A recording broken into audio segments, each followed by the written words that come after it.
Hey guys, welcome back to another video on my channel. Today is October 31st, 2024. It is Halloween, so happy Halloween to everybody watching this video. And it also means that we are 5 days away from Election Day. Election is on November 5th, 2024, so we are 5 days away. We are in the final stretch. Only a few more days left. Polling is pretty much concluded, and I'll go over the presidential race in all of my next videos coming out on Friday, Saturday, Sunday, and my final prediction on Monday. But today, on Thursday, I wanted to make my final House prediction. I made my final Senate prediction on Tuesday. If you want to check that out, I'm going to put it in the link right at the top of this video right now, so you can click it once you're done when you want to watch that one. And then today, we're just going to be doing my final House prediction. So if you haven't seen my channel already, please subscribe, especially if you're new. Like this video, put all your comments and suggestions in the section below. Ask me any questions you want, and it can do with the presidential race, the Senate race, the House race. Any questions you might have, put them in the section below and I will answer you. So let's get started on this. Let's start with the background, some fundamentals here. In the generic congressional vote in 2024 right now in the polls, Republicans do lead by 0.9%. And that is up from my last prediction when Democrats were leading by around a point or so. So Republicans have gained the last stretch of momentum. Those last undecideds have broken towards Republicans. There are still quite a few undecideds, but they will probably break most likely of how they break for the presidential race. And right now, Donald Trump leads by 0.5%. So expect the race in the congressional vote to vote a little similar to that. I wouldn't be surprised if it overperforms Trump a little bit or if it underperforms Trump a little bit. But right now, it's looking like Republicans could most likely win that congressional vote, which would give him the upper hand in winning the House. And the House in presidential cycles mainly reflects how the top of the ticket does. So if Donald Trump wins the presidency and he wins the popular vote, I try to expect that the Republicans in the House are going to do the same thing. And if Kamala wins, then most likely the House will follow with her. Once again, this will be narrow on both sides. We can check here on the odds to win the House. And once again, as I had already said previously, Democrats, speaking from their lead, they had a constant lead in the generic ballot for quite a while, a few months now, and that demonstrates right here in the betting odds. And then recently they have collapsed, and now they're not favored to win the House. Republicans have a 55% chance to win the House. Democrats have a 45% chance. So that's fairly interesting. Let's get now to the prediction itself. And this is a pretty interesting map here. We see the general consensus. These are all the seats that are already kind of favored to go. An upset is obviously still possible, and let's say 11 of these Democrats seats and 7 of these Republican seats. But the general consensus is that each party will get at least 206 seats and 23 undecided seats. So let's begin with the state of Alabama. Alabama has no competitive seats. The 2nd district is going to be flipping to Democrats because of redistricting. Next, in the state of Alaska, this is going to be a very contested seat. Mary Peltola is projected to outrun Kamala Harris by quite a large amount. She is fairly popular, but also the ranked choice voting system in the state of Alaska is a little weird on how they do that. But I think this time it'll flip back Republican, especially since Donald Trump is expected to win the presidency in the state of Alaska by at least 10 points. It's going to be very hard to see that much split ticketing, but this is going to be very narrow. And if I'm wrong in the state, it's going to be by less than a point. Mary Peltola is not going to win by 10 points like she did in the 2022 midterms. In the state of Arizona, very strong performance at the top of the ticket. Donald Trump is expected to win the state right now in the polls by around 2 points. In the districts now, we see some of these House districts, Republicans did okay. They outran Joe Biden in the midterms. I expect both of them right now to hold their seats by narrow amounts, especially because Trump and Republicans are out requesting Democrats. They're outvoting Democrats in the early numbers. I believe now they lead by over 150,000 votes, maybe even 200,000 by the time this video is released and most people, if you watch it. But Republicans do have an insanely large lead in the early votes, and that means a lot more voters for them, especially in the 1st and 6th districts. They will be staying with Republicans right now. The state of Arkansas has no seats up for grabs. The state of California does have a lot, however, and all of them, in fact, almost all of them, are controlled by Republicans. I do expect these to break mostly in favor of Republicans because I do expect Donald Trump to cut into Kamala Harris's lead in the state of California. It will probably go from a D plus 30 to a D plus 25 at least. I wouldn't be surprised if the state of California falls to D plus 20 to 22 like some polls are showing us. So let's go with some of these House races now. The 13th held by John Duarte. This is going to be a close one, but at the end of the day, I do think this one will flip to Democrats just narrowly. But I do expect Valadao to end up holding a seat he's held in a lot of other election cycles that have not favored him. Mike Garcia is an electoral juggernaut. I do expect him to hold. He won by 6 points last time. His district really loves him. Ken Calvert will have no trouble winning in this election cycle, as well as Michael Steele. All these people, since they already won by pretty considerable margins in the midterms, John Duarte is the only one that really faces too much of a challenge here. And all of these other representatives are fairly popular in their district, and I expect Donald Trump to also eat into this margin a lot more. Like, he won't lose the 27th by 12.4%. Katie Porter's district, since she did retire to run for the U.S. Senate, it's still going to stay Democrat. However, it is going to be fairly narrow. So moving now to the state of Colorado, there is going to be one competitive district. It is going to be the 8th in this district. Seeing that Colorado is very left trending, especially in this district where it is around the Denver area, it will be staying to Democrats. In the state of Connecticut, there is no really competitive races. Delaware, there is no races either. Surprisingly, Florida was redistricted in a way where Republicans are very favored. There are no competitive races. You could expect maybe that the 13th in Luna's seat will be kind of close, but Republicans are doing so good in the early numbers that I don't even see that being a competitive seat. In the state of Georgia, there are no competitive seats as well. Same thing in the state of Hawaii and Idaho.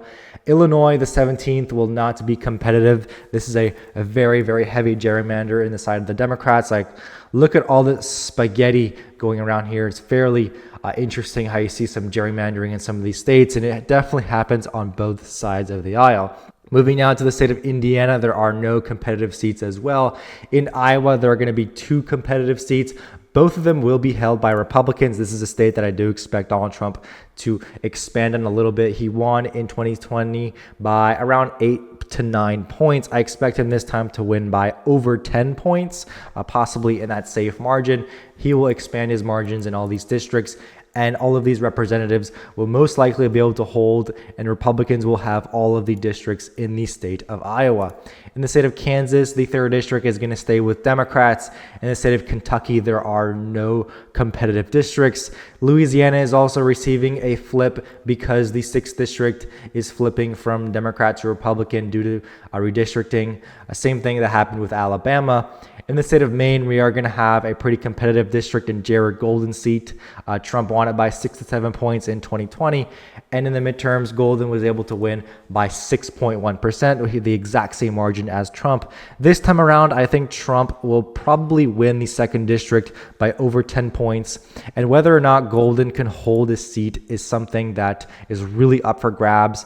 Right now, I do have him holding just because he's a very popular candidate and is very moderate. The people of Maine are very independent people, and they split tickets a lot more than many other states. Probably one of the most heavy split ticket voters, and I do see Golden being able to hold because he is very popular and very moderate.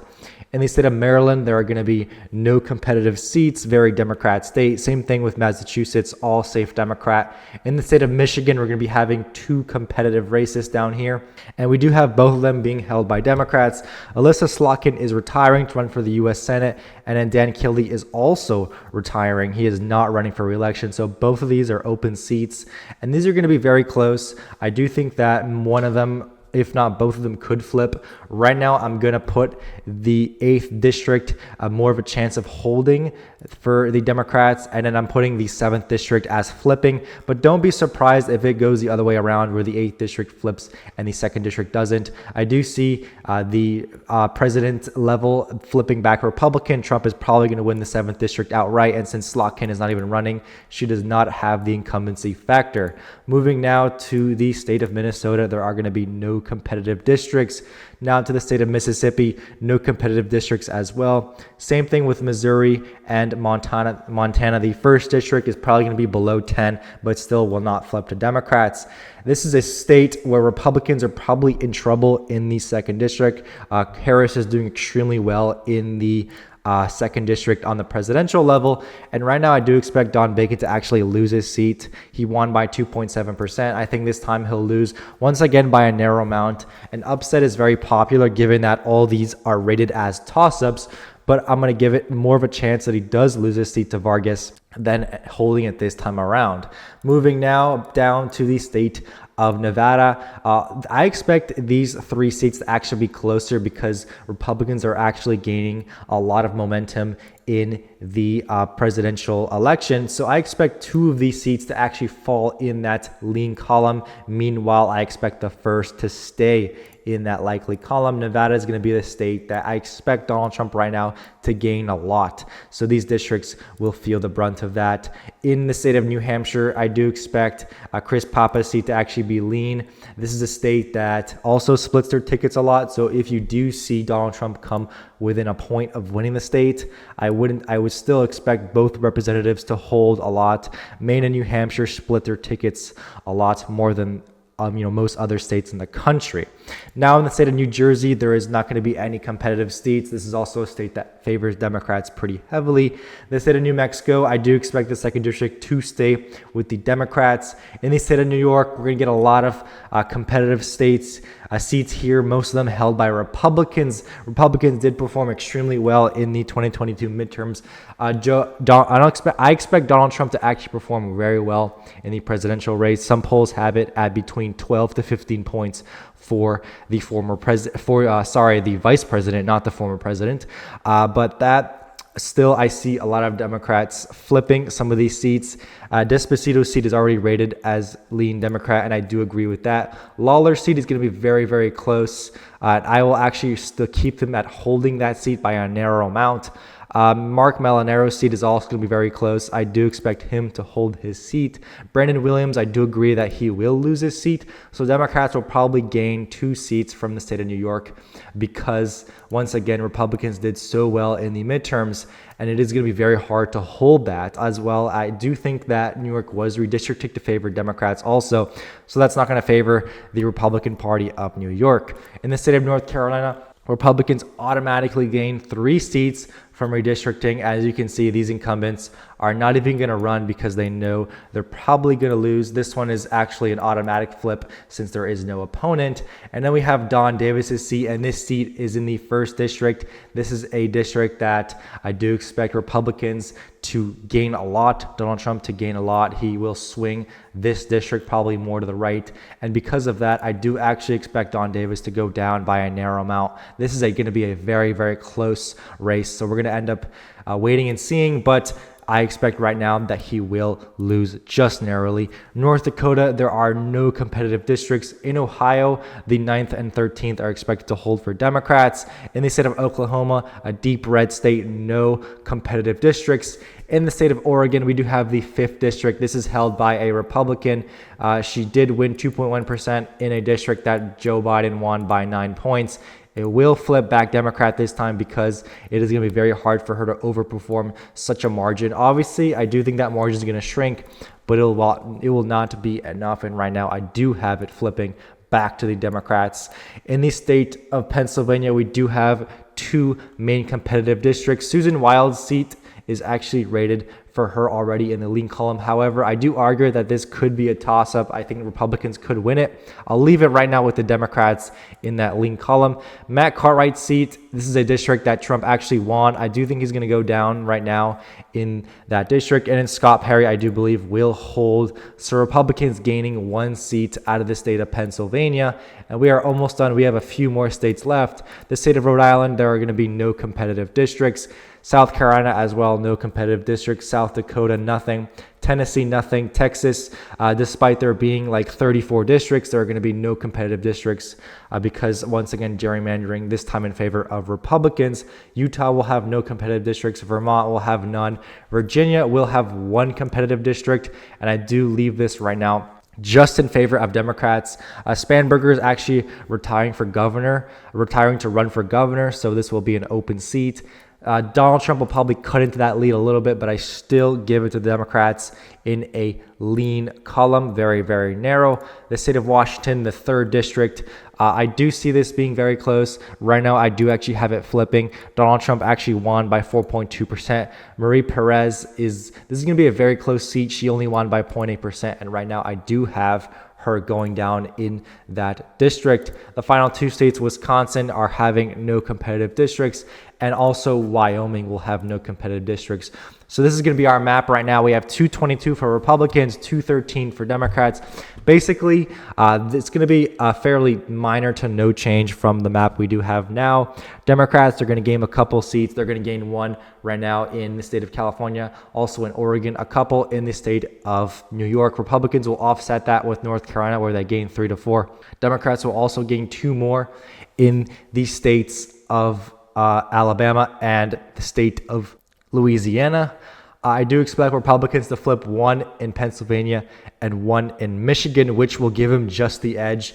But we also could see a scenario in which Republicans underperform in New York. They lose 1 district. Maybe they lose 1 of the districts in California and lose 1 in the state of Alaska. And this is probably the scenario in which that Democrats will perform better in. But right now, I do see still her going down in the state of Alaska, Peltola. Right now, I do see this district still staying with the Republican Party in the state of New York, as well as that final district, if I could even find it. I'm not sure where it is. Here it is, in the state of California. So right now I have it 222 to 213. That's going to be my final prediction for the Senate. But thank you guys so much for watching. Please like and subscribe my video. Put all your comments in the section below, and I'll check you guys out in the next one.